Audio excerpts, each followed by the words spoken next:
What is design? I'm always fascinated by how a shape can appeal so intrinsically to some and yet go unnoticed by others. The way a curve can draw your eye, the collaboration of materials, the subtlety of hidden joinery. There are certain principles that work, that have been tried and tested over time, proportions of scales, balance, contrast, etc. But I've always felt design and aesthetics to be deeply personal. There is something about a good looking chair that just turns me on, and I'm not sure I could clearly distinguish what this even is. It was this emotive response to furniture that inspired my journey to become a maker. The intimacy that I could feel from the works that spoke to me. I felt driven to deepen that relationship. And by crafting each piece by hand, day in, day out, for over a decade now, the tools I use have become an extension of myself. How I see lines on a page, the waving curl of grain on a stick of timber. It has become a second sense, a kind of language, one that has taken years of gentle patience and practice to cultivate. When I first started making, my work was informed by others. Like learning any new language, I copied the tones and phrases I liked the most, drawing inspiration from the work that had an effect on me. My first sofa, the Finley sofa, was an iteration of multiple pieces I was drawn to. Most prominently, the Pop and Scott's Dreamer couch, its generous depth and presence, and the subtle attention to detail. I drew on these elements to create a piece that spoke for itself. The thoughtful way the cushion ties met the frame, the wings that protruded slightly off the ends of the sofa. I was lucky enough to have the Finley on display in a shop with a few other pieces in my collection, and it took off. The fabrication of this piece is very simple and definitely reflects my skills as a maker at the time, but it really showed me that it's all about the subtle attention to detail that gives a piece and the maker behind it its voice. Now, the parameters of good design, how I see it, are threefold: how it looks, how it is made, and how it feels. You have the aesthetics, which I talked about already, being deeply personal and which is probably the only element that is completely fluid. Even though there are rules of thumb, there really are no rules. I think as long as you, the maker, love what you've created, then that's all that matters. There is a construction, how a piece is made. George Nakashima said, each flint, each board, each plank can have only one ideal use. The woodworker applying 1,000 skills must find that ideal use and then shape the wood to realize its true potential. There are endless ways to make a chair, but learning this craft takes years of practice and patience before someone can confidently create work that is structurally sound. What I love the most about woodworking, especially in today's society with constant innovation, daily downloads, and updates, is that it's truly an ancient craft. Sure, I use modern tools which yield greater efficiency, but overall, the construction principles I draw on today are the same that other makers before me practiced tens and hundreds of years ago. And then there are the ergonomics. Here, there is fluidity also, as each body is different. A 7 foot male may find one style of chair more comfortable than his 5.5 foot partner, etc. But there are general rules of thumb that ring true across the board. Ergonomics is one of the elements that really is make or break. It doesn't matter how good looking a piece is or how well it is made, if it's uncomfortable to use, it won't last long in any house. Yet, it's also the element that goes mostly unnoticed. A chair that is comfortable is expected. Learning this element of the language and how to communicate it is possibly the most difficult task. It is marrying all these three elements that I believe creates good design, and where I find my own challenges and successes as a furniture designer and as a maker. These are the boundaries I live and breathe, the space I exist in when I'm sketching any new work. In the beginning, I think I had to put a lot of thought into understanding, interpreting, and translating these ideas into my own work, but over time, it really has become second nature. I've learnt the language of design, and I've finally found my own voice.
2021, I released my Ruka collection.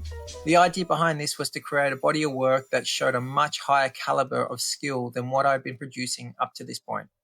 I wanted to create pieces that demanded time, that could not be rushed, that spoke to and rejoiced in the handicraft of the woodworker, all while still drawing on the simple aesthetics and subtle attention to detail that I was cultivating in my practice up to this point. I thought if I made more detailed pieces, which I could charge more for, I would be able to take on less projects and at the same time focus deeply and put more care and intention into the work that I was creating. The Ruka armchair in particular has a hand woven rattan base which takes 7 days to weave. This is then covered by a cushion and mostly goes unseen. This might sound ridiculous, and maybe for some it is, but for me, it felt like a celebration of craft and a nod to the maker. The details that might go on unseen until one day, on closer inspection, they gently reveal themselves. Creating a collection of work takes time, a lot of time. It's the slow accumulation of lines and shapes on my sketchpad. It's the hours and hours refining ideas in CAD, resolving dimensions, and constructing in a way that keeps the aesthetic theme of a collection that I'm working on. It's the squirreling away of a couple of weeks between paid projects to craft each piece. The renting of a studio, the hiring of a photographer, the borrowing of props, and the time spent getting the photos just right.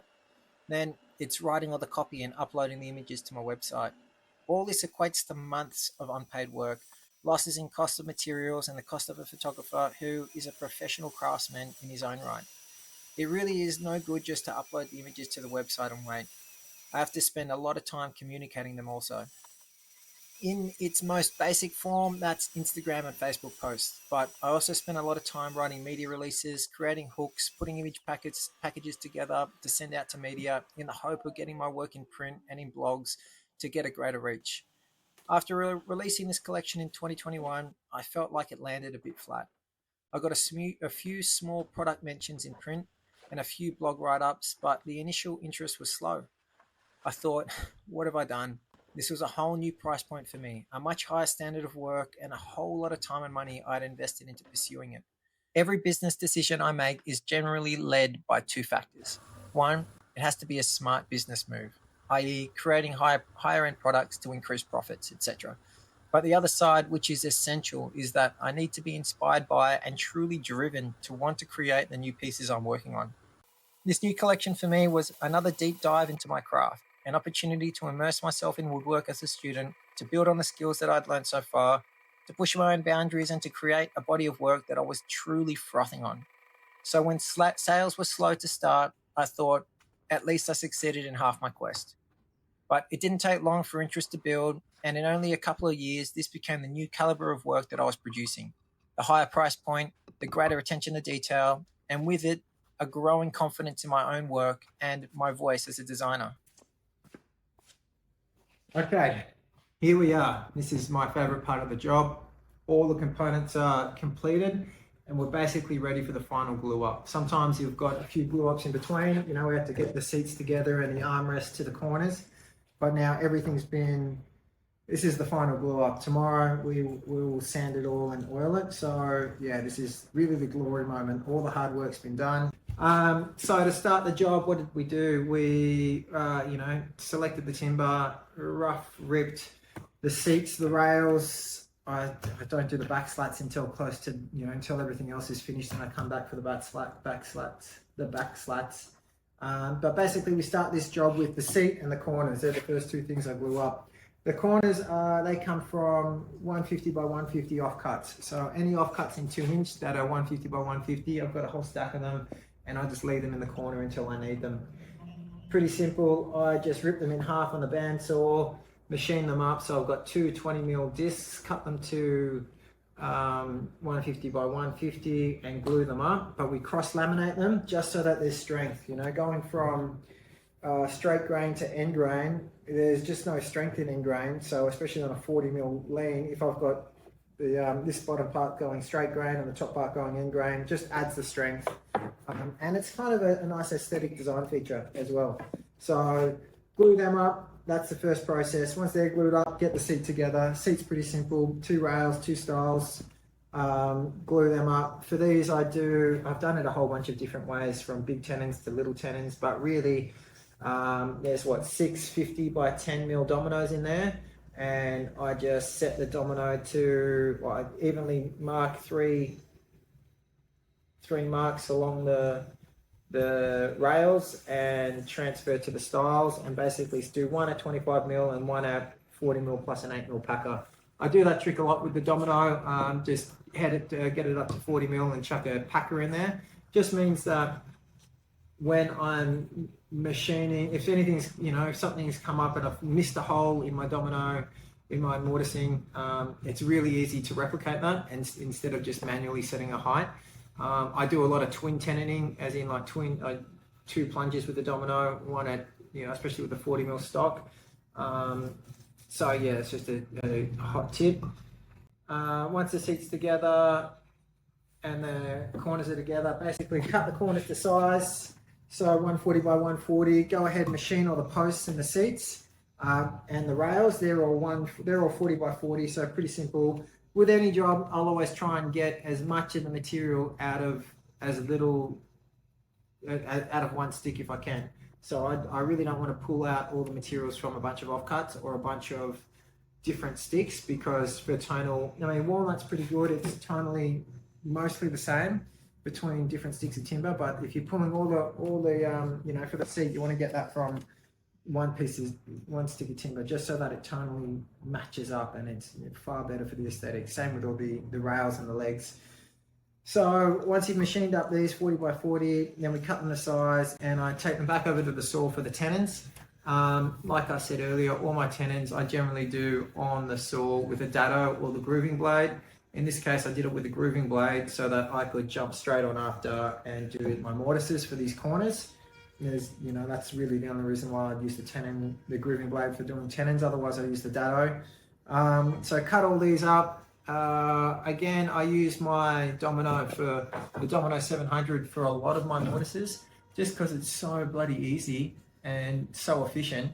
So in this case, these are 40 mil stock. So I've done a 14 mil mortise, which means you've got basically a 1/3 tenon. So a 14 mil tenon with 13 mil gap here, 13 mil gap there. And again, the number two slot for the Domino 700 with a 14 mil cutter gives you a 30 mil hole, a 30 mil slot, which is just perfect. It means 5 mil overside each side, which just creates a real tidy, a nice and tidy glue up when you put this together. Yeah, it's just really nice. So you don't, super simple. Plunge once and you're done, instead of a lot of mucking around. All you need to do is mark one line.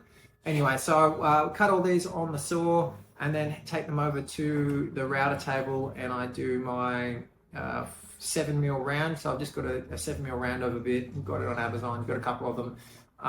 And yeah, just remove most of create that curve here so that it fits nice and tidy into the, that may be too tight, into the mortise, and then remove the rest of the waste with the chisel. I cut these square, obviously, and then I remove the internal curve after I've cut the mortise, just because that's the easiest way to do it on the saw. Next thing to do is gluing up the armrest, so they're ready to go. Once the armrests are glued up with the backrest, I'll then test and mark the angle of my backrest. There's 15-degree angle, 75 degrees, whichever way you look at it, 75-degree lean.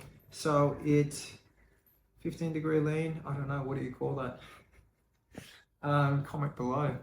Cut that to size. Once that's ready to go, I then have my measurement. I basically just mark this all out, draw it all up, and I know how far back I need to put my domino. I've got this all written down from the first project, but I'll always test against the parts that I've cut, because maybe this is, 0.1 degree more of a lean, maybe my post is, 1 mil shorter than the last one, and it can throw everything off. So, especially compounded measurements like that. So I'll always, I make sure I test this height, get that right, and then I draw up my angle, get that right, cut that to size, figure out what distance that is from the back ledge, especially what distance that is, because these slats are offset. They're like 10 mil offset either side. Once that's done, I use the same rail, with the marks from the dominoes that are going to go into the top of it, and I use that to plunge in my mortises here. Then it's basically finish sanding and shaping. I do a lot of pre-shaping before I glue up. So this light belt sand with 180, light ore with 180, and then do my 3 mil round on the underside where where the back slats are gonna meet. And that just say, I'm not gonna be able to get in there later. So it makes it a lot easier post glue up. Do a lot of pre-sanding wherever the slats are going to go. Obviously, I need to pre-sand that, and if I'm pre-sanding that, I just tend to pre-sand all of it. In the past, I didn't used to, but now I'm pretty confident with how I glue up and where my, I try to be gentle with the clamping, so it's very little double sanding to do after. Yeah. Wish me luck.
A sofa is similar to a dining table, whereby it's one of those pieces that people are generally willing to spend money on. It's the center of your home, where you spend the majority of your time relaxing with family or socializing with friends. My experience up to this point was that my dining table and my sofas were my best sellers, so it made sense to add another one to the collection. One that could sit alone and draw the eye from a distance, yet slowly reveal itself and the hand of the maker on closer inspection. Clean lines, simple shapes, subtlety. These are the elements I am naturally drawn to and which I return to again and again in my own work. This piece, like all the others in my collection, started as a few lines sketched on a page. I'm often inspired by an idea in the middle of a task, and I have learned to always follow that intuition. I will stop what I'm doing and scribble over a notebook, of which I have many scattered around my home and workshop, and try to translate the lucid idea I have floating around in my mind onto paper. Many of these go on unresolved, but there are some that linger, that pull at me to be explored. The initial sketch of the Koa Sofa came out almost completely realized. I spent time in CAD refining the scale and dimensions and working through the most economic and efficient way to craft it with the tools that I have and the timber that I use, but very quickly I was happy with the idea. Every new piece I create is an effort to push further. The more fluent I become in this language, the more I want to expand it, to find new words in timber, new sentences in form, new conversations in craft. Design is not loud. It does not demand attention. It waits, quietly to be discovered. And when you spend time with it, it reveals itself, layer by layer, detail by detail, over years of living. The Koa Sofa is one such conversation between idea and hand, between tool and timber, between design and craft.